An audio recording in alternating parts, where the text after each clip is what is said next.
Hello everyone, this is Dr. Abdal. Welcome back to my YouTube channel Learn with Dr. Abdal. आज का हमारा topic है joint probability mass function और next video में मैं discuss करूँगा जॉइंट प्रोबेबिलिटी डेंसिटी फंक्शन. ये क्या होता है इसको समझने के लिए पहले हम डिस्कस करेंगे to dimensional discrete random variable. Two dimensional का मतलब है आप दो रैंडम वेरिएबल एक साथ डिस्कस करने जा रहे हो. अब क्योंकि मैं इस वीडियो में सिर्फ और सिर्फ डिस्क्रीट का केस डिस्कस करूंगा तो आप ये ध्यान रखना हमेशा कि एक्स और वाई दोनों के दोनों आपके डिस्क्रीट रैंडम वेरिएबल होंगे. अब डिस्क्रीट रैंडम वेरिएबल क्या होता है ये मैंने ऑलरेडी इस पर वीडियो बना चुका हूँ, आप उसको प्लेलिस्ट में जाके देखना. तो डिस्क्रीट रैंडम वेरिएबल हमेशा काउंटेबल वैल्यूज ही लेता है, मतलब उसकी जो रेंज होती है वो काउंटेबल ही होती है. अब काउंटेबल में फाइनाइट और इनफिनिट दोनों आ जाते हैं. तो इसमें हम ज़्यादा डीप में नहीं जा रहे, बस आपको ये ध्यान रखना है कि अगर हम to dimensional discrete random variable की बात कर रहे हैं तो उसमें एक्स और वाई दोनों के दोनों डिस्क्रीट रैंडम वेरिएबल होंगे.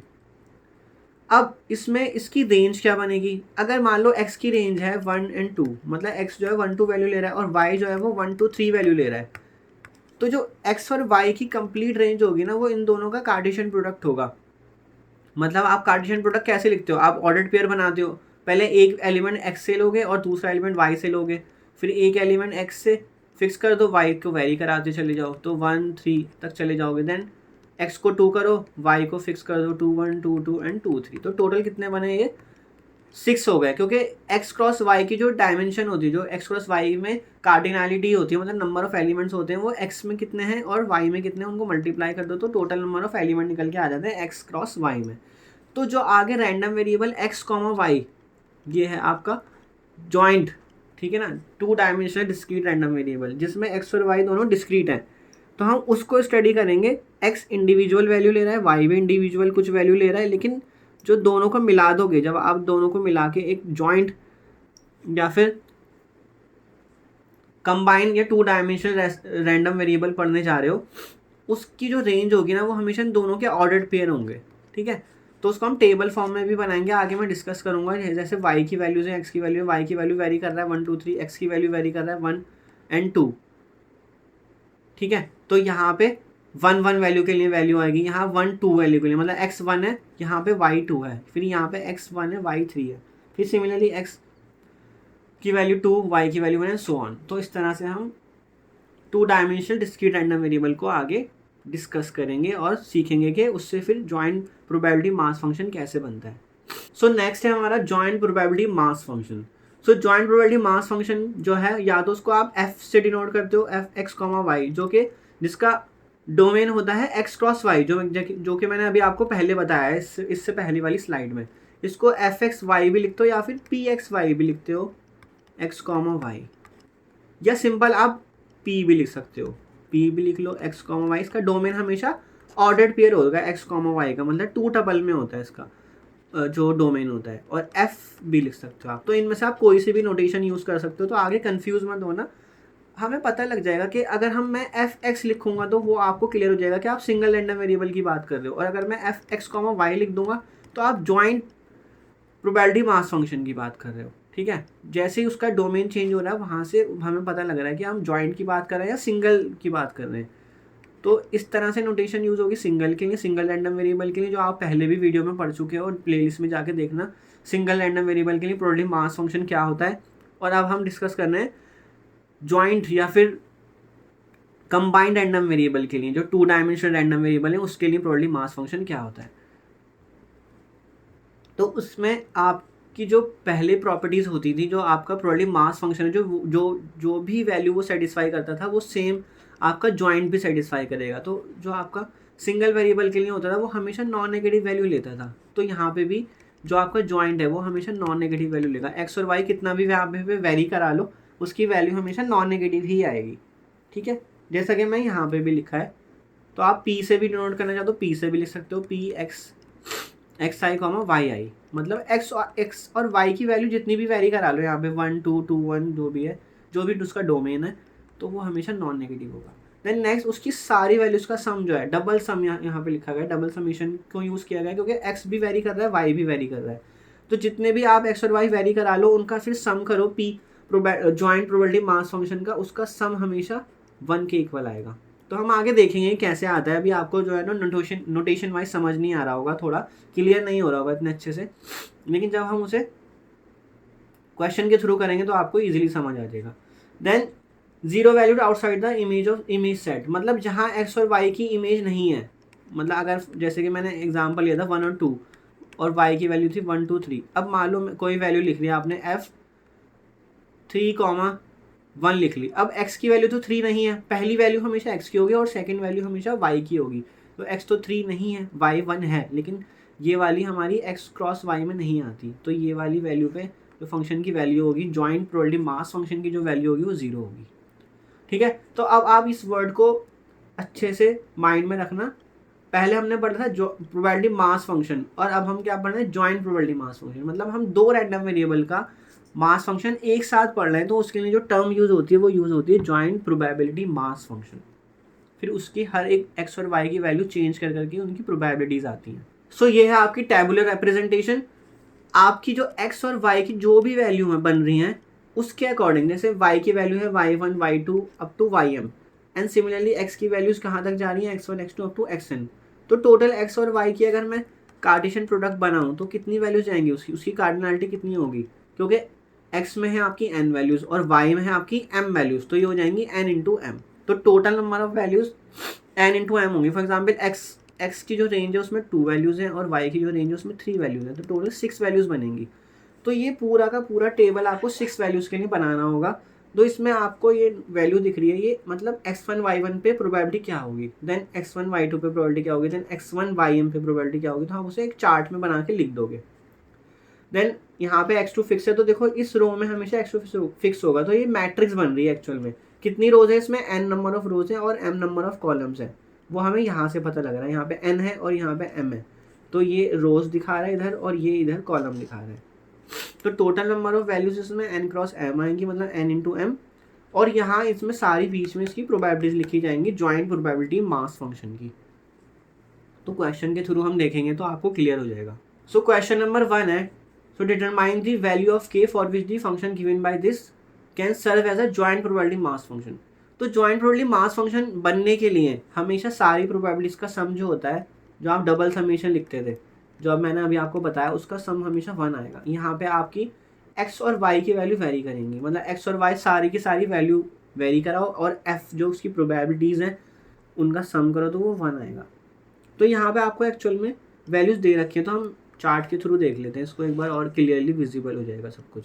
तो x की y की वैल्यू यहाँ रखो, x की वैल्यू, तो इसका मतलब है जो मैंने ये क्रॉस करा है, x की वैल्यू मैं नीचे लिख रहा हूँ, x 1 2 3 है, और y की वैल्यू मैं इधर लिखूँगा इस साइड में। ठीक है, इसका मतलब ये है। तो y की वैल्यू क्या है, 1 2 3। फंक्शन क्या है आपका, F X comma Y is equal to K X Y है। तो यहाँ पे आपको k फाइंड करके बताना है। तो k फाइंड कर लोगे तो आपकी सारी प्रोबेबिलिटीज का सम 1 आ जाएगा अगर, तो ये एक जॉइंट प्रोबेबिलिटी डिस्ट्रीब्यूशन फंक्शन बन जाएगा या जॉइंट प्रोबेबिलिटी मास फंक्शन बन जाएगा। तो हम यहाँ पे इस फंक्शन में x की और y की वैल्यू पुट करते हैं। तो x की वैल्यू यहाँ 1 है, y की वैल्यू भी यहाँ 1 है, तो क्या बनेगा, ये k बन जाएगा ये। मतलब मैं यहाँ पे x और y की वैल्यू डाल रहा हूँ, तो x की वैल्यू 1 डालो, y की वैल्यू 2 डालो, तो क्या बनेगा, k 2k बन जाएगा। देन x की वैल्यू तो 1 फिक्स है, इस वाली रो में हमेशा x की वैल्यू फिक्स रहती है, और y की वैल्यू 3 है तो 3k हो गया ये। देन नेक्स्ट x की वैल्यू 2 आ गई, y की वैल्यू 1 तो 2k। देन y की वैल्यू 2, यहाँ पे y की 2, x की भी 2, तो क्या हो जाएगा 4k। देन x की 2, y की 3 तो 6k। Then 3k 6k and 9k। सिर्फ और सिर्फ मैंने यहाँ x की वैल्यूज पुट करी हैं और k तो हमें पता ही नहीं, तो हमने k को एज इट इज रहने दिया। अब ये जितनी भी वैल्यूज आ रही है ना, इन सारी वैल्यूज का सम जो है, ये सारी वैल्यूज जितनी भी हैं, इन सारी वैल्यूज का सम कितना होगा, 1 होगा। तो इन सारी वैल्यूज को ऐड कर लो तो क्या बनेगा, मैं ऐसे लिख के दिखा देता हूँ। जो समेशन है, summation F X comma Y, X और वाई वेरी करो। मतलब आप क्या करने जा रहे हो, f यूज़ कर लो या p यूज़ कर लो, मैं आपको बार बार बता रहा हूँ, कुछ भी फंक्शन यूज़ कर सकते हो, कोई दिक्कत नहीं है। तो f11 f12 f13 then plus F21, F22 and F23 and last x की वैल्यू 3 कर दो, y की वैल्यू वेरी करा दो, F31, F32 एंड F33। तो F11 क्या है k, अब बस ऐड करते चले जाओ, k plus 2k plus 3k F13। तो F21 की वैल्यू क्या है, F21 की वैल्यू आप यहाँ से देखोगे, इनका इंटरसेक्शन ये आ रहा है 2k, ठीक है ना, यहाँ से इधर जा रहे हो, यहाँ से यहाँ जा रहे हो, तो 2k पे इंटरसेक्ट हो रहा है, तो F21 की वैल्यू आ गई 2k। देन F22 की वैल्यू क्या आएगी 4k, F23 की वैल्यू यहाँ आएगी क्योंकि 2 यहाँ है और 3 यहाँ है तो 6k। देन 31 की value 3k and 6k and 9k। इन सबको ऐड कर लो, तो इन सबको ऐड करके आएगा आपका 36k। और अकॉर्डिंग टू द रूल, अगर कोई भी फंक्शन प्रोबेबिलिटी फंक्शन बनना चाहता है तो उसका सारी प्रोबेबिलिटीज का सम 1 होगा, तो इन सारी प्रोबेबिलिटीज का सम 1 होगा, तो k की वैल्यू क्या आ जाएगी 1/36। ठीक है, तो आप 1/36 अगर आपने रख दिया, तो अगर आप इनमें k की वैल्यू पुट कर दोगे ना, तो अब इन सारी वैल्यूज़ का सम एक्चुअल में 1 के इक्वल ही आएगा। तो यहाँ पे आपको k की वैल्यू बस फाइंड करनी थी, तो k की वैल्यू 1/36 आप जब रखोगे और अपनी दोबारा से अपना फंक्शन बना लोगे f(x,y) जो जॉइंट प्रोबेबिलिटी मास फंक्शन है, वो हो जाएगा 1/36 x(y), और x की वैल्यू वही है जो आपकी वेरी कर रही थी 1 2 3, और y की वैल्यू भी 1 2 3 वेरी कर रही है। टोटल 9 वैल्यूज़ के लिए ये फंक्शन बनेगा। अब इन सारी प्रोबेबिलिटीज़ का सम ना 1 आएगा जब आप x और y को वेरी कराओगे, क्योंकि k निकाला ही ऐसे गया है, इन सारी वैल्यूज़ का सम जब हमने 1 रखा तो k की वैल्यू 1/36 आई, इसलिए इन सब वैल्यूज़ का सम k की वैल्यू रखने पे 1 ही आएगा। तो यहाँ पे आपका एक क्वेश्चन हो गया। आई होप आपको समझ आया होगा कि मैंने किस तरह से x की वैल्यू रखी यहाँ पे, और यहाँ पे इस साइड में मैंने रो में y की वैल्यू रखी, फिर x और y की वैल्यू के लिए मैंने अपना फंक्शन यहाँ पुट करता चला गया, x की वैल्यू 1, y की वैल्यू 1 तो k बन गया, फिर x की वैल्यू 1, y की वैल्यू 2 तो 2k बन गया, एंड सो ऑन, सारी वैल्यूज उनका सम 1 हो गया। सो नेक्स्ट क्वेश्चन देखते हैं। So 2 ball point pens are selected at random from a box that contains 3 blue, तो इसको डेटा ले लेते हैं हम, 3 ब्लू पेन है, 2 रेड पेन्स है एंड 3 आपकी ग्रीन पेन्स है। तो इनमें से 2 पेन सेलेक्ट किए गए हैं, 2 आर सेलेक्टेड, ठीक है, ये याद रखना अब बस, ये बहुत मेन पॉइंट है, यहाँ पे आपको पता होना चाहिए कि कितने आप पेन उसमें से निकाल रहे हो, और टोटल कितने हैं, टोटल 8 पेन है, ठीक है। So if x is the number of blue pen selected, x क्या डिनोट कर रहा है, ब्लू पेन सेलेक्टेड, और सिमिलरली y क्या शो कर रहा है, y शो कर रहा है red pen selected, number of red pen selected. तो उसने पहले पार्ट में क्या पूछा है, the joint probability function f(x,y), मतलब आपको जॉइंट प्रोबेबिलिटी मास फंक्शन बना के देना है x और y का। अब आपको यहाँ पे ये पता होना चाहिए x और y की वैल्यू कहाँ तक जा सकती है, x की वैल्यू मैक्सिमम और मिनिमम कितनी जा सकती है। आप 2 पेन सेलेक्ट कर रहे हो और ब्लू कितने जा सकते हैं उसमें, ब्लू की वैल्यू x की वैल्यू 0 1 2 तक जा सकती है, और y की वैल्यू कहाँ तक जा सकती है, वो भी 0 1 2 तक जा सकती है ना, क्योंकि आपको 2 पेन सेलेक्ट करने हैं, तो उसमें से x कितने और y कितने हैं, x क्या डिनोट कर रहा है, blue pen, number of blue pen, और y क्या डिनोट कर रहा है, नंबर ऑफ रेड पेन्स। तो इस तरह से आपके x और y की वैल्यू वेरी करेगी। अब आपको इसके लिए क्या बनाना है, एक डिस्ट्रीब्यूशन फंक्शन खुद से बनाना पड़ेगा। तो f(x,y) मतलब ये खुद से बनाना है। अब आप देखो, इसमें जो है total number of 2 pen select करने हैं।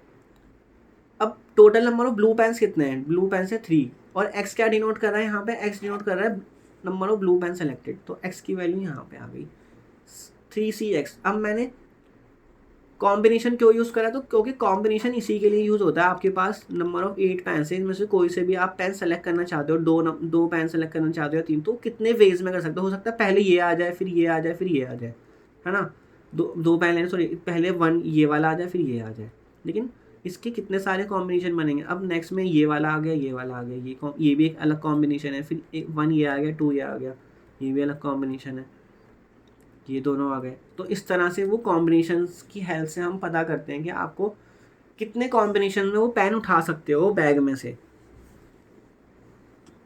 अब नेक्स्ट, अब हम मल्टीप्लाई करेंगे total number of blue pens, जो आप रेड पेन्स निकाल रहे हो, रेड पेन की क्वांटिटी 2 है, और y क्या डिनोट कर रहा है, number of red pen selected, तो x और y का जो सम होगा ना वो 2 से ज़्यादा नहीं जाना चाहिए। हमने x और y जो लिखे हैं अभी यहाँ पे उसको हम दोबारा से देखेंगे, फिर उससे जॉइंट प्रोबेबिलिटी मास फंक्शन बनाएंगे, देन नेक्स्ट मल्टीप्लाई करेंगे हम। जो टोटल नंबर ऑफ पेन बचेंगे वो कहाँ से आएंगे, अगर आप मान लो x की वैल्यू मतलब रेड पेन भी 0 आ रहा है और ब्लू पेन भी 0 आ रहा है तो बचेंगे तो फिर वो ग्रीन से आएंगे ना, और ग्रीन टोटल हमारे पास कितने हैं, वो है 3, तो 3C। और टोटल आप 2 पेन ही सेलेक्ट करोगे तो 2 - x - y, ठीक है। इस चीज़ को समझ लो कि आपने 2 में से क्यों माइनस करा, क्योंकि अगर यहाँ पे आपके पेन 2 कंप्लीट नहीं हो पाया, आपने जो पेन उठाया वो ना तो रेड आ रहा है ना ब्लू आ रहा है, तो वो बाकी ग्रीन से ही तो आएगा, या फिर एक रेड आ गया एक और 0 ब्लू आ गया तो बाकी एक ग्रीन से आएगा, तो वो माइनस करके ग्रीन से हम निकाल लेंगे। तो हमने फॉर्मूले में उसको सेट कर दिया। टोटल नंबर ऑफ पेन कितनी है, तो आपके फेवरेबल हो गए, ठीक है, फेवरेबल आउटकम। और डिवाइड बाय टोटल आउटकम, तो आपके पास टोटल है 8C2।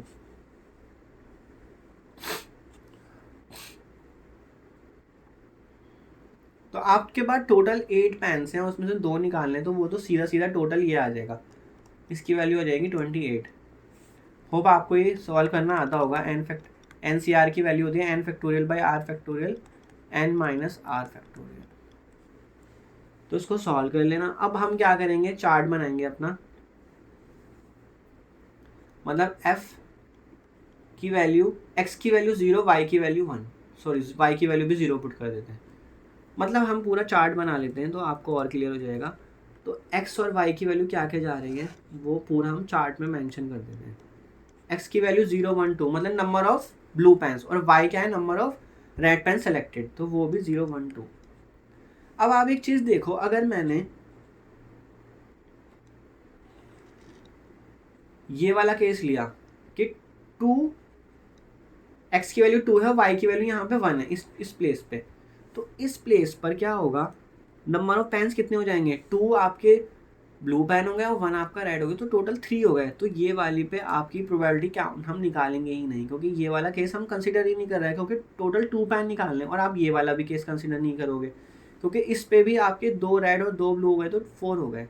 और नेक्स्ट एक ये वाला केस जहाँ पे 1 आपका ब्लू पेन है और 2 रेड पेन है, तो ये भी नहीं आप केस कंसीडर करोगे, क्योंकि इस पर भी आपकी वैल्यू जो है वो 2 से बाहर हो रही है। आपको टोटल 2 पेन निकालने हैं। बाकी सारे प्लेसेस पे इन पे आप प्रोबेबिलिटी कैलकुलेट करोगे।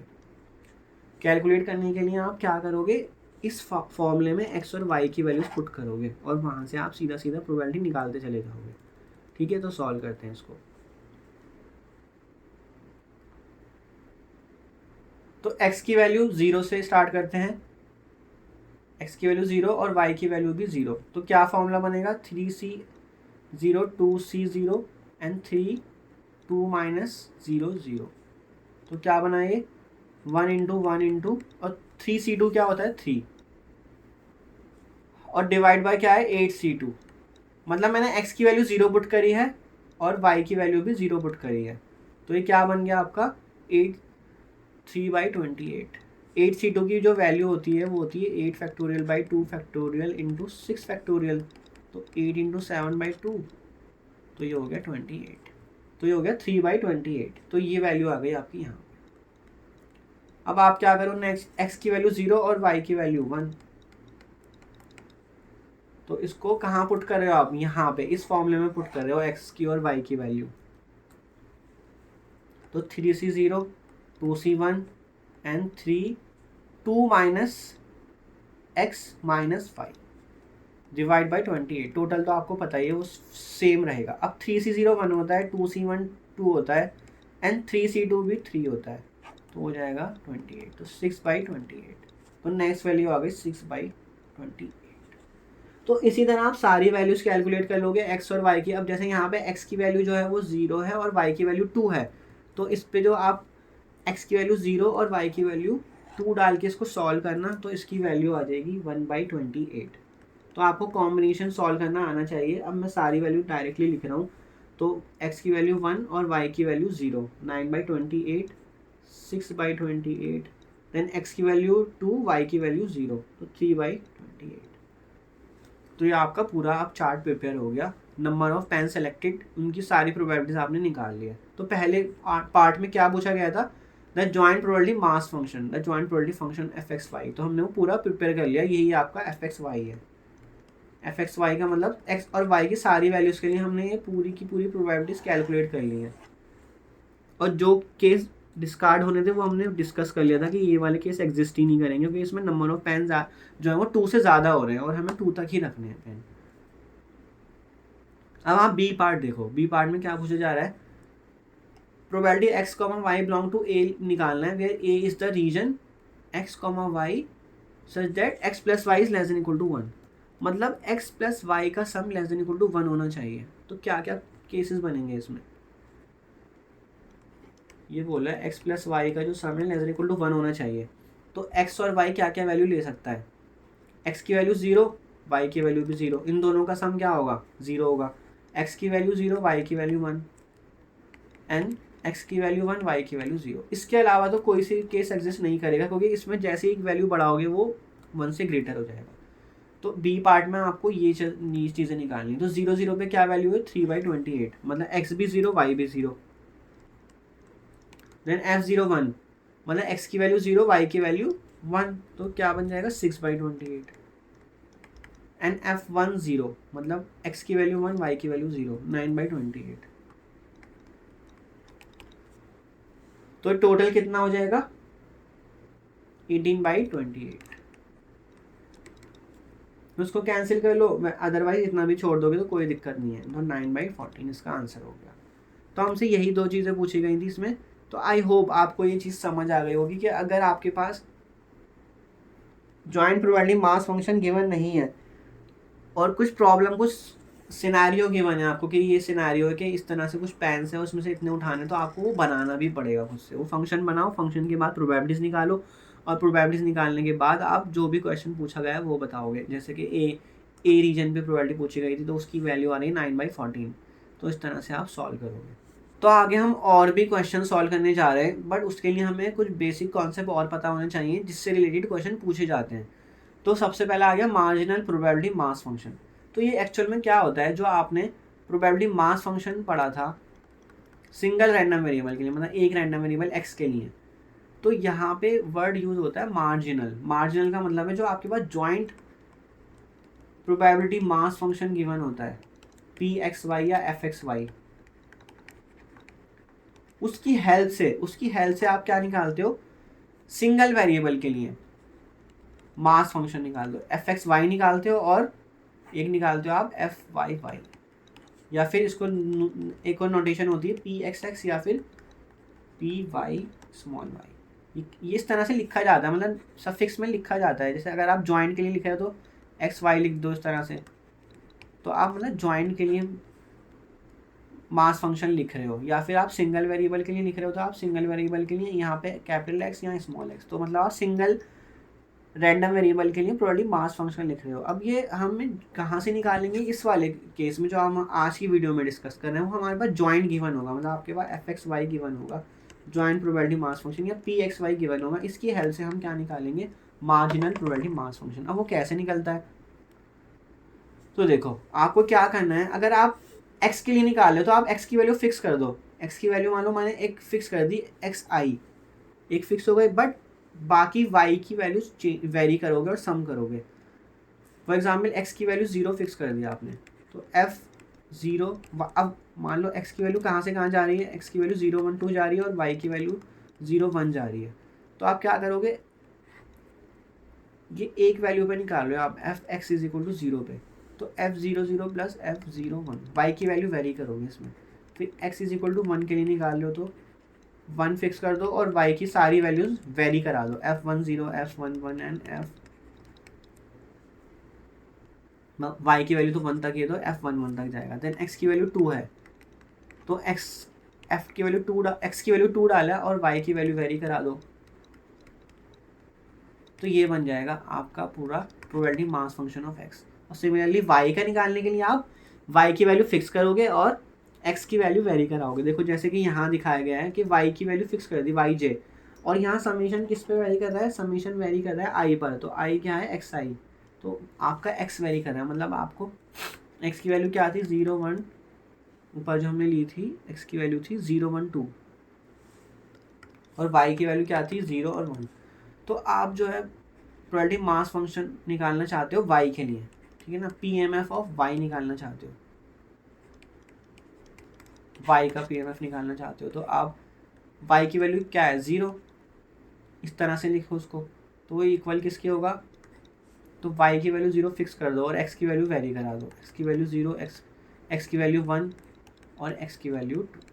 तो ये हो गया आपका पूरा probability mass function at point 0 for y।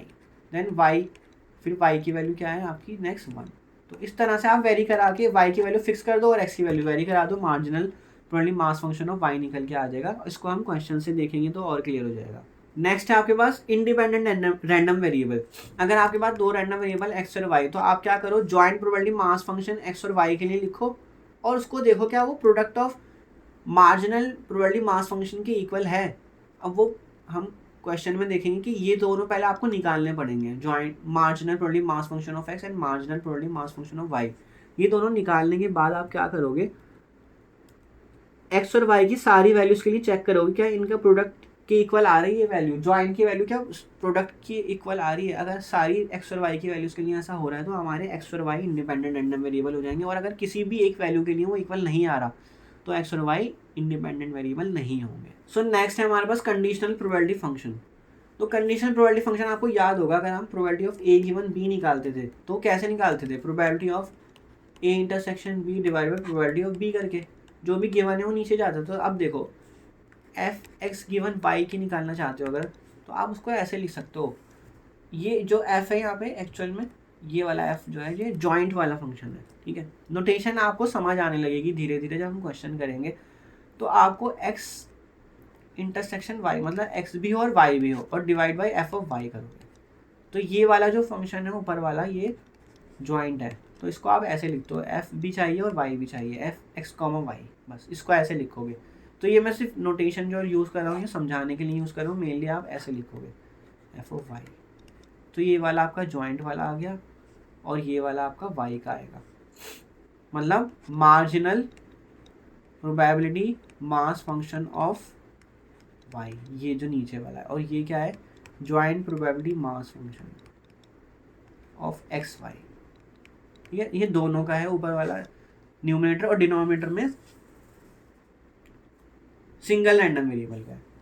इसी तरह आप अगर x गिवन y का है तो y गिवन x का भी निकाल सकते हो। तो y गिवन x में जो है x वाला मास फंक्शन नीचे चले जाएगा, ये क्या है आपका marginal probability mass function of x के नीचे डिनोमिनेटर में, ठीक है। और जो ऊपर है ये जॉइंट है, joint probability mass function of X Y, ठीक है। तो आपका 2 डायमेंशनल रैंडम वेरिएबल होता है। तो इस पे बेस हम क्वेश्चन करेंगे, डोंट वरी। आपको डेफिनेशन पहले पता होनी चाहिए कि एक्चुअल में होती क्या है, उसके बाद हम उनकी सॉल्व करेंगे क्वेश्चन उनको। Then last joint cumulative distribution function. तो क्यूमुलेटिव आपको याद होगा, क्यूमुलेटिव का मतलब होता है अगर आप किसी एक पॉइंट पर वैल्यू निकालने होते थे तो x और x से पहले की सारी वैल्यूज़ की प्रोबेबिलिटीज़ को ऐड करते थे उसमें, तो वो होता था आपका पूरा क्यूमुलेटिव डिस्ट्रीब्यूशन फंक्शन। अब यहाँ जॉइंट की बात हो रही है तो आप दो वैल्यू के लिए कर रहे हो, मतलब नोटेशन देखो आप कैपिटल F यूज़ करते हो उसके लिए हमेशा, क्यूमुलेटिव के लिए ये मोस्टली फिक्स रहती है ज़्यादातर। तो क्यूमुलेटिव x और y पे जैसे आप सिंगल वेरिएबल पे निकालते थे, अब आप दो वेरिएबल का एक साथ निकाल रहे हो तो वो क्या बनेगा, ये इक्वल होता था x less than equal to small x, मतलब स्मॉल x से सारी पहले की प्रोबेबिलिटीज़ को ऐड करते थे। अब F x Y X comma Y पे आप निकालना चाहते हो तो उसका मतलब है probability x less than equal to small x and y less than equal to small y, और ये इंटरसेक्शन है बीच में एंड, इन दोनों को कंसिडर करना है, इन दोनों केसेस को। तो इसको भी हम क्वेश्चन के थ्रू समझेंगे। बस आपको ये याद रखना है जो सिंगल वेरिएबल के लिए करते थे, सिंगल रैंडम वेरिएबल के लिए जो करते थे, अब हम वो दो रैंडम वेरिएबल के लिए कर रहे हैं और रूल्स मोस्टली सेम लग रहे हैं जो वहाँ होते थे सिंगल रैंडम वेरिएबल के लिए, ठीक है। सो नेक्स्ट क्वेश्चन देखते हैं हम, इसमें अब हम धीरे धीरे सारी चीज़ें सीख लेंगे। So consider two random variable x and y with the following probability mass function. तो प्रोबेबिलिटी मास फंक्शन आपको टेबल की फॉर्म में गिवन है, यहाँ पे x और y की वैल्यू जो डिफरेंट वो ले रहा है, y की वैल्यू 0 1 2 है और x की वैल्यू 0 और 1 है, ठीक है। नेक्स्ट हमें क्या निकालना है ये पार्ट में, x is equal to 0 y less than equal to 1, ये निकालना, मतलब ये क्यूमुलेटिव का हो गया, क्यूमुलेटिव डिस्ट्रीब्यूशन फंक्शन का है CDF का, और ये वाला marginal probability mass function of x and y निकालना है। तो अब वो निकालते कैसे हैं? सबसे पहले आप क्या करो ना, ज़्यादातर क्वेश्चन में क्या दिक्कत आती है, जो डिनोमिनेटर जब सेम नहीं होता ना तो इनको ऐड करने में दिक्कत आती है, बच्चे दिक्कत कर देते हैं। तो इसमें क्या करो, आप एक इस टेबल को फिर से बना लो, और बनाने के बाद ना सारे डिनोमिनेटर सेम कर दो, मतलब मल्टीप्लाई कर दो ऐसे नंबर से जिससे डिनोमिनेटर सेम हो जाए। तो y की वैल्यू क्या है 0 1 2, x की वैल्यू है 0 1।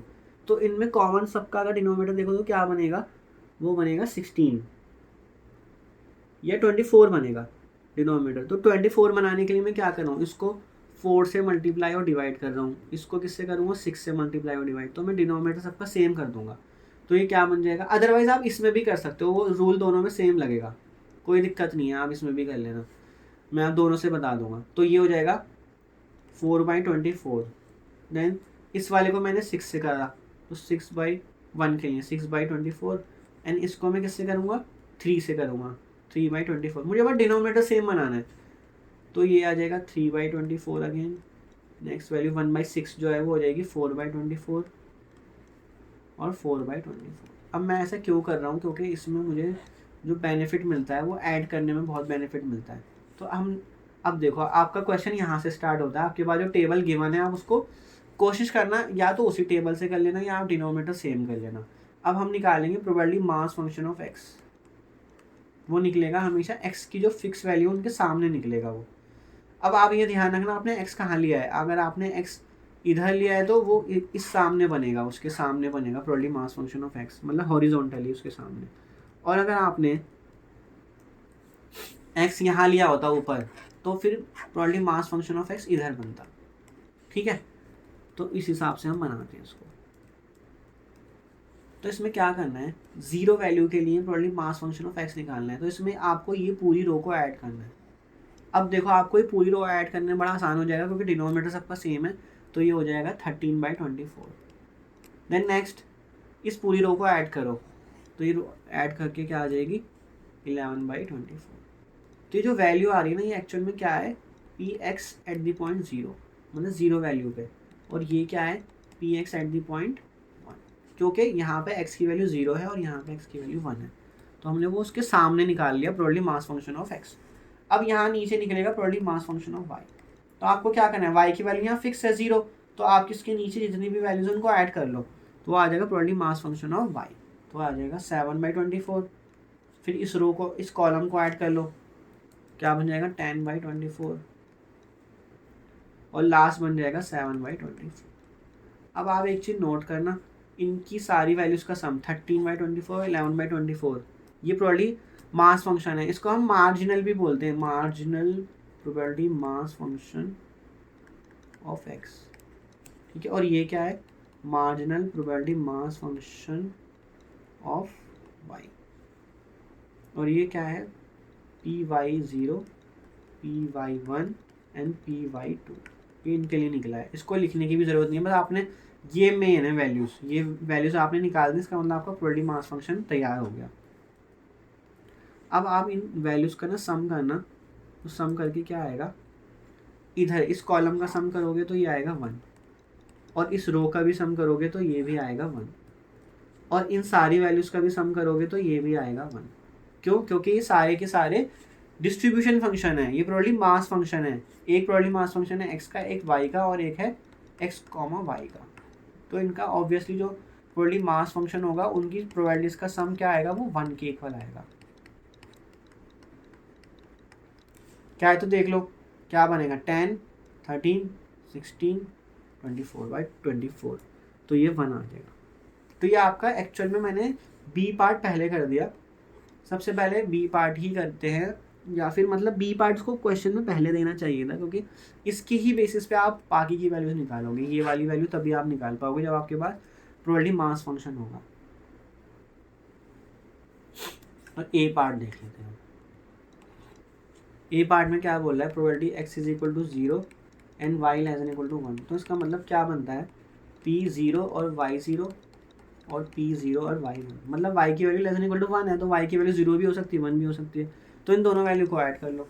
p00 क्या है 4/24, तो 4/24 करेंगे। एंड P01 क्या है, मतलब x की वैल्यू 0 है, y की वैल्यू 1 है, तो वो ये है। तो 6/24 तो क्या वैल्यू देगा, 10/24। तो ये आपसे वैल्यू पूछी जा रही है क्वेश्चन में। नेक्स्ट पार्ट देखो C, probability y is equal to 1 given x is equal to 0।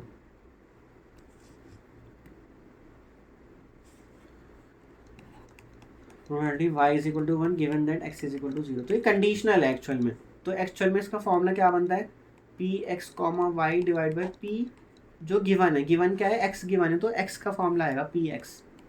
Probability mass function है ये नीचे वाला डिनोमिनेटर में, सिंगल वेरिएबल का, सिंगल रैंडम वेरिएबल का, याद रखना। तो x की वैल्यू फर्स्ट रखोगे, x की वैल्यू 0 है और y की वैल्यू क्या है 1। एंड नीचे किसकी वैल्यू पूछी जा रही है, 0 पे, और किसका है, probability mass function of x। तो P01 देख लो क्या है, P01 है ये 6/24, मतलब x की वैल्यू 0, y की वैल्यू 1। और नेक्स्ट वैल्यू क्या है आपकी, नेक्स्ट Px0, मतलब 0 पे क्या वैल्यू होगी प्रोबेबिलिटी मास फंक्शन की, तो वो 0 पे वैल्यू ये निकाली है आपने 13/24, क्योंकि x यहाँ पे 0 है तो उसके सामने वाली वैल्यू 0 पे निकाली जाती है। जो भी मतलब वैल्यू है यहाँ पे, x की वैल्यू 1 है तो प्रोबेबिलिटी मास फंक्शन 1 पे उसकी वैल्यू क्या होगी, 11/24 होगी। I hope this is clear, ठीक है। तो ये वैल्यू P0 पे जो वैल्यू आई वो इसके सामने वाली वैल्यू थी 13/24, तो 13/24 लिख दो इसको। तो फाइनल आंसर क्या बना आपका, 6/13, ठीक है। तो प्रोबेबिलिटी y सी पार्ट में क्या पूछा गया था, y is equal to 1 given x is equal to 0। तो x 0 y 1, x 0 और y 1 वो ये वाली वैल्यू तो 6/24, ठीक है। तो मैंने वही वैल्यू उठाई है। अब नेक्स्ट देखो आपका लास्ट क्या पूछा था, D, R X and Y independent. तो इंडिपेंडेंट के लिए क्या रूल लगेगा, डी में पूछा जा रहा है एक्स एंड वाई इंडिपेंडेंट, तो मतलब एक कोई सी भी वैल्यू के लिए, सारी वैल्यूज के लिए, सॉरी, एक्स और वाई की सारी वैल्यू के लिए ना ये इक्वल आना चाहिए। एक्स और वाई को यहाँ वेरी करो, ये है जॉइंट प्रोबेबिलिटी मास फंक्शन और ये है इंडिविजुअल, यानी कि marginal probability mass function of x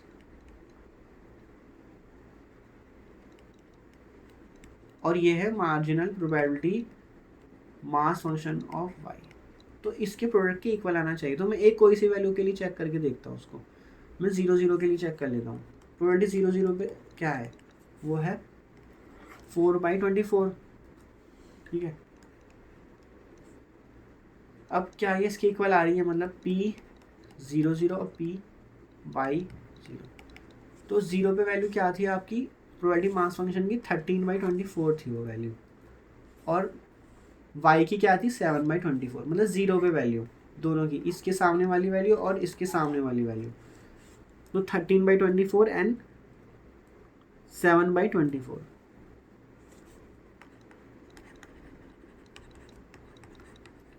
तो क्या ये दोनों वैल्यू इक्वल होंगी, 4/24 इसके इक्वल होगा, नहीं होगा, है ना। तो ये दोनों वैल्यू इक्वल नहीं आ रही है, मतलब ये वैल्यू इसकी इक्वल नहीं आ रही है। तो इसलिए आपका क्या हो गया, x and y are not independent random variable.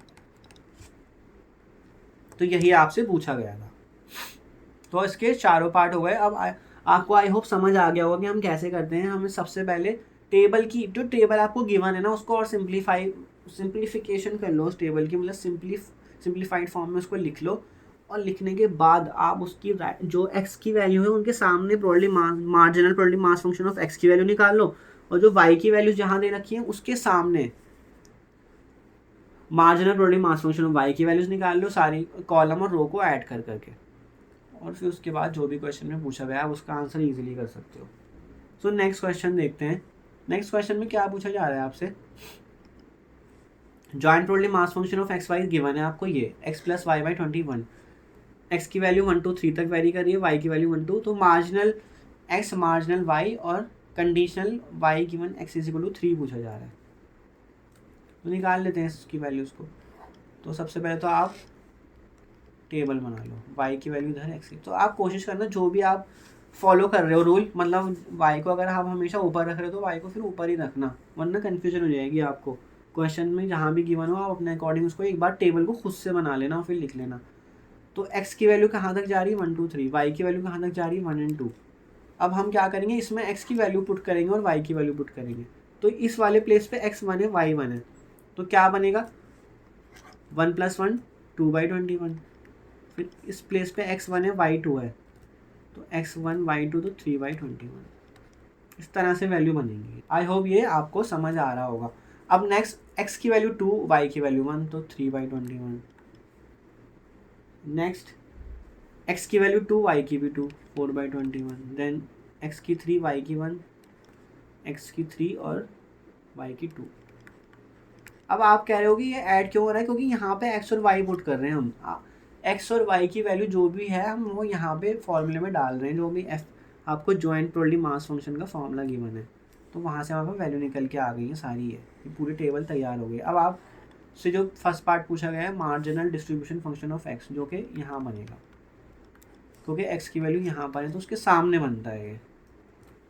तो रो को ऐड कर दो बस, 5/21 फर्स्ट रो को ऐड करा, सेकंड रो को ऐड करो 7/21 एंड थर्ड रो को ऐड कर लो 9/21। तो ये बन गया आपका ए पार्ट, यहाँ पे आपका कंप्लीट हो गया। अब सेकंड पार्ट क्या पूछ रहे हैं, marginal distribution function of y, वो यहाँ निकाल लो। अब सबसे बेस्ट होता है उसी टेबल में निकाल लो। अब कॉलम को ऐड कर लो, तो 9/21 सेकंड कॉलम को ऐड करो 12/21 और इन सब का 1 आएगा सम, याद रखना। इस पूरे को अगर कॉलम को ऐड करोगे और इस पूरी रो को ऐड करोगे तो हमेशा 1 आएगा। तो आपके दोनों पार्ट हो गए। नेक्स्ट थर्ड पार्ट में क्या पूछ रहा है, y गिवन x = 3। अब यहाँ y की वैल्यू मेंशन नहीं करी है, इसका मतलब आपको सारी वैल्यूज़ के लिए निकालना है। तो कैसे करोगे, px, y divide by px। अब x की वैल्यू 3 फिक्स है, y की वैल्यू चेंज कर सकते हो, मतलब तो y को y रहने दो। और px, तो x की वैल्यू 3 पे पूछ रहा है वो, क्योंकि गिवन वाला हमेशा फंक्शन नीचे आएगा और x की वैल्यू 3 पर ही पूछ रहा है, तो 3 हमने वहाँ पे पुट कर दिया। तो p3, y, यहाँ पे p3, y क्या बनेगा, x की वैल्यू 3 और y की वैल्यू आप y रहने दो फिलहाल, और p3, तो p3 क्या होगा, x की वैल्यू देखो यहाँ पे ये 3 है, इसके सामने फंक्शन क्या है 9/21, ये वैल्यू क्या दे रहा है 9/21, तो ये आ जाएगा नीचे 9/21। तो आपकी वैल्यू क्या बनेगी, ये सॉरी ऊपर वाली तो 3 + y/21 बन रही थी, क्योंकि डिनोमिनेटर में 21 भी है। x की वैल्यू 3 डाली, y की तो 21 कैंसिल, तो 3 + y/9 बन रहा है। अब आप जो है ना y की सारी वैल्यूज़ के लिए, ये आपसे पूछ रहा है प्रोबेबिलिटी y गिवन x = 3। इसका मतलब y की वैल्यू जो है 1 और y की वैल्यू जो 2 है वो उन दोनों के लिए निकालोगे, तो क्या बनेगा, तो इसमें y की वैल्यू 1 डाल दो एक बार, तो क्या बनेगा 4/9, और y की वैल्यू 2 डाल दो तो क्या बनेगा 5/9। तो ये आपसे पूछा जा रहा है थर्ड पार्ट में, ठीक है। इसमें क्योंकि y की वैल्यू गिवन फिक्स नहीं थी कुछ, y की वैल्यू फॉर एग्जाम्पल इस तरह से पूछता है प्रोबेबिलिटी y = 1 गिवन x = 3, तो आप सीधा सीधा कैसे निकालते हैं, x की वैल्यू 3, y की वैल्यू 1 डिवाइड बाई p3, तो बस सीधा सीधा 3 + 1 4/21। मैं यहाँ पे डाल रहा हूँ, देखो px y की वैल्यू यहाँ डाल रहा हूँ, x की वैल्यू यहाँ पे 3 है, y की वैल्यू 1 है, और 3 पे क्या वैल्यू दे रहा था x 9/21, तो 4/9 आ रहा है यहाँ पे भी सेम। बट यहाँ पे उसने सारी वैल्यूज़ के लिए पूछा, अगर y को कुछ वैल्यू नहीं दी इसका मतलब y की सारी वैल्यूज़ के लिए पूछ रहा है आपसे। सो आई होप यह क्वेश्चन आपको क्लियर हो गया होगा, और टेबल से अब आपको marginal probability mass function of x and marginal probability mass function of y बनाना आ गया होगा। सो नेक्स्ट क्वेश्चन ना सेम जो पीछे वाला क्वेश्चन था, x = 1 2 3 और y की वैल्यू 1 2 है, तो उसके लिए जो आपकी टेबल बन रही थी उसी पे बेस्ड है ये क्वेश्चन भी। यहाँ y, यहाँ x, y की वैल्यू 1 और 2 जा रही है, x की वैल्यू 1 2 3, और जो आपकी टेबल में वैल्यूज आ रही थी वो यहाँ लिख लो आप सारी, वो आ रही थी 2 3 then 3 4/21 4/21 एंड 5/21, ये सारी वैल्यूज आ रही थी। अब वो expectation of x, expectation of y, expectation x into Y और एक्सपेक्टेशन x + y पूछ रहा है, तो इसके लिए आपको एक्सपेक्टेशन ऑफ x का फॉर्मूला अगर आपको याद हो, मैंने एक्सपेक्टेशन की जो वीडियो बनाई वो होता है summation x into P x, है ना, क्योंकि डिस्क्रीट का केस है। तो x की वैल्यू सारी वेरी करो और उसके कॉरेस्पॉन्डिंग में जो प्रोबेबिलिटीज़ हैं उनको उससे मल्टीप्लाई करो और फिर ऐड कर दो, ये होता था। तो आपके लिए आपको इसके फिर से probability mass function of x and probability mass function of y निकालना पड़ेगा, जो कि हमने अभी पीछे वाले क्वेश्चन में निकाला था। तो क्या आ रहा था वो 5/21, 7/21 एंड 9/21। और y के लिए क्या आएगा, तो कॉलम को ऐड करोगे आप तो वो आ जाएगा 9/21 एंड 12/21। अब एक्सपेक्टेशन फर्स्ट पार्ट करते हैं, एक्सपेक्टेशन ऑफ x। तो x की वैल्यू क्या क्या है, 1 2 3, और उसके कॉरेस्पॉन्डिंग प्रोबेबिलिटीज क्या है, 5/21, 7/21 और 9/21। उसके कॉरेस्पॉन्डिंग प्रोबेबिलिटीज ये हैं। तो बस उनको मल्टीप्लाई करके ऐड कर दो। तो 1 into 5/21, 2 into 7/21 and last is 3 into 9/21। तो क्या बनेगा ये 14, 27/21। तो ये हो गया आपका 46/21। First question done, first part. Second part expectation of y। तो एक्सपेक्टेशन ऑफ y का formula summation y into P Y. अब पी वाई ये वाला यूज़ करोगे आप। वो y की वैल्यूज़ क्या है, ये है 1 के कॉरेस्पॉन्डिंग 9/21, 2 के कॉरेस्पॉन्डिंग 12/21।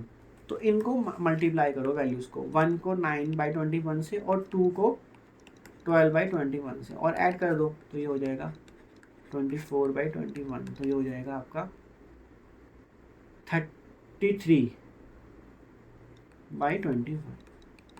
कुछ कैंसिल हो तो कर लो, वरना अदरवाइज इतना भी छोड़ दोगे तो काफ़ी है।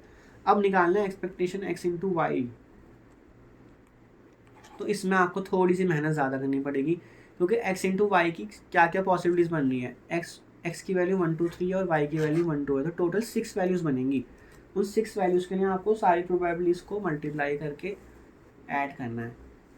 मतलब कि ऐसे बनेगा, देखो एक्सपेक्टेशन x इंटू वाई, तो समेशन x इंटू वाई और पी एक्स वाई। ठीक है, तो x की वैल्यू 1 रखो, y की वैल्यू 1 रखो, इस तरह से करना पड़ेगा आपको। x की वैल्यू 1, y की वैल्यू 1 और p 1 1। फिर x की वैल्यू फिक्स रखो 1, y की वैल्यू 2, p 1 2। देन x की वैल्यू फिक्स करो 2, क्योंकि x की 2 तक के लिए ही है वो y की वैल्यू। तो अब हम 2 पे आ जाएंगे, x की वैल्यू 2 और y की वैल्यू 1। सॉरी, पहले तो x की वैल्यू 2, y की वैल्यू 1 और उसकी प्रोबेबिलिटी क्या है p21। देन x की वैल्यू 2 फिक्स, y की वैल्यू 2, p22। देन x की 3, y की 1, p31, x की 3, y की 2 एंड p32। अब ये सारी प्रोबेबिलिटीज ना आपको इस चार्ट में गिवन है, तो उसको देख लेते हैं। 1 इंटू 1 इज 1 और p11 क्या होगा, p11 देखो ये होगा 1 और 1 पे क्या वैल्यू 2/21, p11 तो 2/21। देन 2 हो गया ये मल्टीप्लाई करके, और p12 का मतलब है x की वैल्यू 1 है और y की वैल्यू 2 है, तो 3/21। ठीक है ना, तो 3/21। देन 2 p21, तो x की 2 y की 1, तो ये वाली वैल्यू आएगी 3/21। तो इसको अब आप करते चले जाओ, p22 मतलब है 2 पे वैल्यू क्या है 4/21। I hope this is clear. अब बस आप इसको डायरेक्टली p31 की वैल्यू है 4/21 एंड 6, 3 इंटू 2 6 हो गया, और p32 की वैल्यू है 5/21। मल्टीप्लाई होगा यहाँ पे, ठीक है ना, भूल मत जाना कभी आप उसको 65 बना दो, बच्चे बहुत गलतियाँ करते हैं। तो डिनोमिनेटर सबका सेम है, ऊपर आप न्यूमिनेटर को ऐड करते चले जाओ। 2 6 ये सब मल्टीप्लाई, तो 6 हो गया ये 2 इंटू 3, फिर 2 इंटू 3 फिर से 6, 4 इंटू 4 16, 3 इंटू 2 12 और 6 इंटू 5 इज 30। तो उसको सम करोगे तो ऊपर आ जाएगा आपका 72, नीचे आ जाएगा 21। कैंसिल कर लो 3 से, तो 24/7। तो ये वैल्यू आज से पूछी जा रही है पार्ट 3 में। आई होप आपको समझ आया होगा। हमने x इंटू वाई जितनी भी पॉसिबिलिटीज़ बननी है वो बनाई, और उसकी कॉरेस्पॉन्डिंग जो प्रोबेबिलिटीज़ हैं जो कि टेबल में गिवन है उसको मल्टीप्लाई करके हमने ऐड कर दिया। नेक्स्ट पार्ट है 4 part, expectation of x plus Y. तो इसका मतलब है summation x plus Y into P X comma Y. अब जहाँ पे आपने ऊपर मल्टीप्लाई करा था ना, वहाँ पे बस अब आपको ऐड करना है और प्रोबेबिलिटी सेम रहनी है, इतना करना है बस आपने। अब तो करते हैं, चलिए इसको भी। तो जो आपने यहाँ मल्टीप्लाई करा है ना, मैं इसको ऐड कर रहा हूँ और प्रोबेबिलिटी सबकी सेम है, मतलब कि इस तरह से बनेगा ये 1 + 1 P11, देन 1 + 2, x की वैल्यू 1 फिक्स कर रखी है, y की वैल्यू 2 एंड P12, देन x की वैल्यू 2, y की वैल्यू 1, तो उनको ऐड करना है। तो 2 + 1 P21, देन x की वैल्यू 2, y की वैल्यू भी 2 एंड P22। ठीक है, जो ऊपर मल्टीप्लाई करी ना वैल्यू, वो अब मैं ऐड कर रहा हूँ बस, क्योंकि यहाँ पे एक्सपेक्टेशन x प्लस वाई पूछा जा रहा है। तो x की वैल्यू 3, y की 1, देन x की वैल्यू 3, y की वैल्यू 2 और उसकी कॉरेस्पॉन्डिंग प्रोबेबिलिटी P32। तो 2 इंटू P11 की वैल्यू हमने यहाँ ऊपर निकाली, तो 2/21। ठीक है, then 3 into 3/21, then again 3 into P21 की वैल्यू क्या है, P21। तो x की वैल्यू 2, y की वैल्यू 1, 3/21 है सेम, सॉरी 3/21। देन 4, P22 की वैल्यू है 4/21, 3 + 1 = 4 इंटू P31 की वैल्यू क्या है 4/21 प्लस 3 + 2 = 5 और P32 की वैल्यू है 5/21। ये तो सिंपल हो गया। जो वैल्यू मल्टीप्लाई हो रही है वो उसी न्यूमरेटर सबका सेम आ रहा है जिससे आप मल्टीप्लाई कर रहे हो। तो ये आ जाएगा डिनोमिनेटर में 21 और ऊपर आप मल्टीप्लाई करके ऐड कर दो, तो 2 × 2 = 4, 3 × 3 9, 3 × 3 9, 4 × 4 4 × 4 एंड 5 × 5। तो इन सारी वैल्यूज़ का सम कर लो, वो आ जाएगा आपका 79/21। तो ये आपसे 4th पार्ट में पूछा गया है। I hope this is clear. So next question देखते हैं। आपको जॉइंट प्रोबेबिलिटी मास फंक्शन की टेबल गिवन है और उसकी हेल्प से आपसे 3 चीज़ें पूछी जा रही हैं। x < 1 की प्रोबेबिलिटी मतलब क्यूमुलेटिव, और y < 3 की वैल्यू पूछी जा रही है, और x + y < 4 की वैल्यू। तो अगर आपने एक बार टेबल बना ली तो उसके बाद आपके लिए तो आसान ही है। तो टेबल को मैं हमेशा कन्वीनियंट वे में बनाऊंगा, जिसमें डिनोमिनेटर को सबको सेम कर दूंगा, ताकि आपको ऐड करने में ना दिक्कत ना हो, वरना बहुत ज़्यादा गलतियाँ हो जाती हैं ऐड करने में। तो नीचे डिनोमिनेटर मैक्सिमम सबका क्या बन सकता है, वो बन सकता है 64।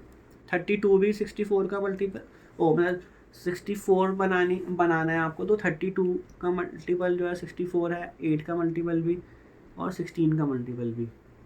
तो सबके डिनोमिनेटर को हम 64 बना देंगे। तो किससे मल्टीप्लाई करूँगा मैं, 1/32 को 2 से मल्टीप्लाई, 2 से डिवाइड, तो 2/64। ठीक है, इस तरह मैं 4/64, 6/64। ठीक है, 3 पे वैल्यू 2/64, 4 पे वैल्यू 4/64, 5 पे वैल्यू 4/64 आएगी, सॉरी, एंड 6 पे वैल्यू 6/64। देन नेक्स्ट 1/16 है, तो 4 से मल्टीप्लाई, 4 से डिवाइड, तो 4/64, देन 4/64। अब 1/8 आ गया, तो 1/8 को नीचे डिनोमिनेटर में 64 बनाया, तो 8 से मल्टीप्लाई कर दो, 8/64, 8/64, 8/64 एंड 8/64, एंड लास्ट 2 से करो इसको, 2/64, 2/64, 1/64 तो ऑलरेडी गिवन ही है, 0 एंड 2/64। अब आपको सबसे पहले निकालना पड़ेगा probability mass function of x, वो आपके रो को ऐड करके निकलता है। अब क्योंकि डिनोमिनेटर सबके सेम है तो सीधा ऐड हो जाएगा, तो ये हो जाएगा 10 14 16, 16/24। नेक्स्ट बनेगा आपका 8 5 40/64, और लास्ट 8/64। तो ये probability mass function of x निकल गया। आप probability mass function of y निकाल लेते हैं। तो ये कॉलम को ऐड करके, इन पूरे कॉलम्स को ऐड कर करके नीचे लिखना है आपने। तो क्या बनेगा 6/64, देन 6/64, 11/64, 13/64 एंड 12/64 एंड 16/64। और क्रॉस चेक कर लिया करो, इन सब का सम 1 आना चाहिए। इस पूरे कॉलम का सम और इस पूरी रो का सम भी 1 आना चाहिए। तो आपको यहाँ से गारंटी मिलेगी कि हाँ आपने कैलकुलेट सही करी है वैल्यूज। अब फर्स्ट पार्ट पे आ जाते हैं, probability x less than equal to 1। तो इसका मतलब है आपसे क्या पूछा जा रहा है, probability x is equal to 0 plus probability x is equal to 1 पे पूछा जा रहा है बस। तो इन दोनों वैल्यूज़ को ऐड कर दो। वो आपकी यहाँ राइट साइड में यहाँ पे वैल्यू दे रखी है, x इज इक्वल टू 0, 1, 2 पे वैल्यू। तो क्या क्या बनेगी, 0 पे वैल्यू 16/64 है और 1 पे वैल्यू 40/64 है। तो ये बन गया आपका 56/64। Then second part, probability y less than equal to 3। तो इसका मतलब है आप प्रोबेबिलिटी y की वैल्यू कहाँ से स्टार्ट हो रही है, 1 से। तो 1 पे चाहिए आपको, 2 पे चाहिए और 3 पे चाहिए। तो 1 पे क्या वैल्यू है, probability marginal probability mass function of y की 1 पे वैल्यू है 6/64 और y इज इक्वल टू 2 पे क्या वैल्यू है 6/64 और 3 पे क्या वैल्यू है 11/64। ठीक है ना, इसके सामने लिखी होती है वैल्यू। 3 की वैल्यू यहाँ, 2 की वैल्यू यहाँ और 1 की वैल्यू यहाँ, इनके सामने बिल्कुल। तो इसको ऐड कर लो आप, ये बन जाएगा आपका 23/64। थर्ड पार्ट देखो, x plus Y less than equal to 4 होना चाहिए। तो कौन कौन सी वैल्यू ऐड करोगे कि उनका सम हमेशा लेस देन इक्वल टू 4 बने। x की वैल्यू 0 से स्टार्ट हो रही है और y की वैल्यू 1 से। तो देखो कैसे, P0 1, P0 2, P0 3 and P0 4। ये वाली सारी वैल्यू मतलब इनका सम देखो 1 आएगा, इसका सम 2, इसका सम 3, इसका सम 4। तो लेस देन इक्वल टू 4 होना चाहिए x plus Y. Then next, अब x की वैल्यू 1 फिक्स कर दो। तो 1 1, 1 2 एंड 1 3। अब 1 4 पे नहीं जा सकते आप, P1 4 का मतलब है 1 और 4 का सम 5 हो जाएगा। देन x की वैल्यू बढ़ा दो 2, 2 1 2 2। अब आप आगे नहीं जा सकते क्योंकि इससे आगे फिर उसका सम 4 से ज़्यादा हो जाएगा। अब क्या करना है आपको, टेबल में से देख के इन सारी वैल्यूज़ को ऐड कर देना है। तो देखो कौन कौन सी वैल्यू को ऐड करना है, मैं सर्कल कर देता हूँ क्योंकि अब ये लास्ट ही पार्ट है तो अब कोई दिक्कत नहीं है करने में। P01 ये वाली value, P02, P03 and P04 ये सारी वैल्यू को ऐड करना है। फिर 1 से आ जाओ, 1 1, P11, P12 एंड P13 तक ये सारी वैल्यू ऐड करोगे। देन P21 एंड P22 ये सारी वैल्यूज़ को ऐड करोगे। तो इन सारी वैल्यूज़ को ऐड करके देख लो क्या हो रहा है। सर्कल कर रखा है मैंने, तो सर्कल करी हुई वैल्यूज़ को ऐड करो। ये बनेगा आपका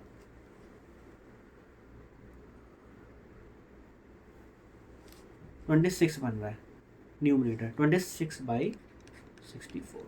तो ये आपका आंसर है, यही आपसे पूछा गया है क्वेश्चन में। सो आई होप आपको marginal probability mass function of x, marginal probability mass function of y निकालना आ गया होगा। सबसे मेन इसमें यही है क्योंकि टेबल तो आपको गिवन होगी मोस्टली क्वेश्चंस में, उसके बाद आपको ये पार्ट निकालना होगा, ये और ये वाला पार्ट। ये निकाल लोगे तो आपके सारे क्वेश्चन ऑलमोस्ट सेम हो जाएंगे, क्या एक्सपेक्टेशन का हो, क्या कंडीशनल का हो, किसी का भी हो, वो आपको ईजीली सॉल्व हो जाएंगे। तो आज का हमारा टॉपिक ये joint probability mass function of X Y complete हो गया। ये डिस्क्रीट रैंडम वेरिएबल के लिए था, नेक्स्ट में हम कंटिन्यूस रैंडम वेरिएबल के लिए करेंगे। तो प्रैक्टिस करते रहिए, इस तरह के क्वेश्चन की प्रैक्टिस की आपको बहुत ज़्यादा रिक्वायरमेंट है और मैंने आपको ये बहुत ईजी मेथड से करके बताया। इसमें मैंने डिनोमिनेटर सबका सेम करके बताया तो आगे आपको ऐड करने में दिक्कत ना हो। सो आई होप आपको ये वीडियो समझ आई होगी, अच्छी लगी होगी। फिर मिलते हैं नेक्स्ट वीडियो में। Thank you so much.